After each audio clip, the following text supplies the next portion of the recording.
Të gjithë pa përjashtim, unë po mendoj që tani më veç është stërzgjatur, është tepruar, dhe unë kërkoj që ata të reflektojmë, posaçërisht lëvizja vetëvendosje, por edhe të gjithë të tjerët.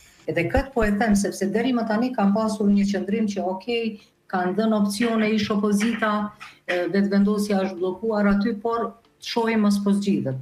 Po tu i pas parasysh ndryshimet e mëdha që po ndodhin gjeopolitike, dhe ju sapo ju dëgjova kur lexuat titujt e TV Dugaxhinit, ne duhet të reflektojmë, nuk është koha tani të merremi me një çështje kaq primitive me emrin Albulena Haxhiut.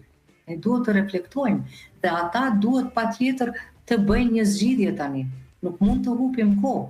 Dhe unë po besoj që gjithë kjo situatë që është krijuar pa asnjë dyshim, kam qenë vetë në politikë. Është shumë stres, është shumë ngarkesë. Në qenë vetë në politikë, a mund na tregosh se sa është ambient toksik politika, sidomos kjo e jona në Kosovë, dhe sa është ngarkuese për me vazhdu tutje. Sidomos kur bëhet fjalë ndoshta edhe për gratë, të cilat janë shumë aktive në politikë, po në ndërkohë janë edhe nëna shumë të zojat.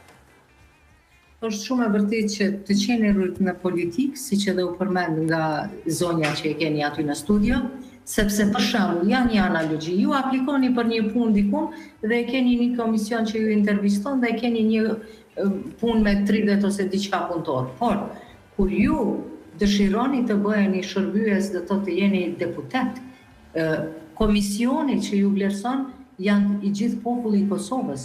Çdo punë juaj është publike, është parasyrit të gjithë qytetarëve, do të thotë ju për gjithçka, çka do të thoni, veprimet që i bëni do të gjykoheni, nga dikush do të përkraheni, nga dikush do të kritikoheni.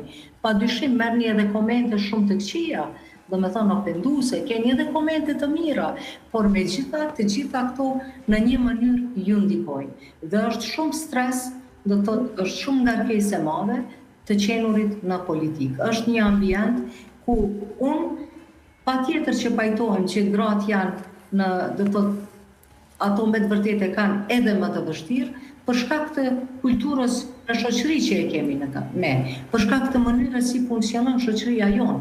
Por në anën tjetër, edhe për burra nuk është lehtë.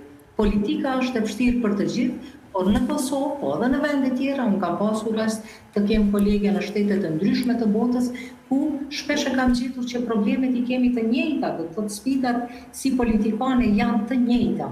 Kështu që mendoj që kushdo që vendos të shkoj kësaj rruge, sikur që kanë shkuar këta 120 deputet që janë aty, kanë bërë një sakrificë dhe tani duhet të bëjnë një sakrificë tjetër, sepse sakrificat të cilën e kanë bërë, e cila do ta efektoj edhe familjen, edhe shoqërinë, e patjetër edhe vetveten tënde, sepse problemet dhe sfidat janë të tilla.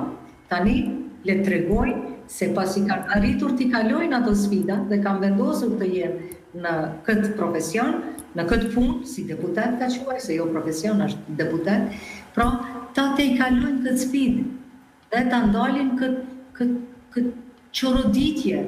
Ne nuk jemi në situatë normale më, dëgjoni, nuk është më ky normalitet. Posaçërisht që i përmend atë çka po ndodh rreth, ne me çka po merremi. Ne me tu e dëgjoj çdo 48 orë një zotëri që për shkak të moshës e ka marrë pend ku vendi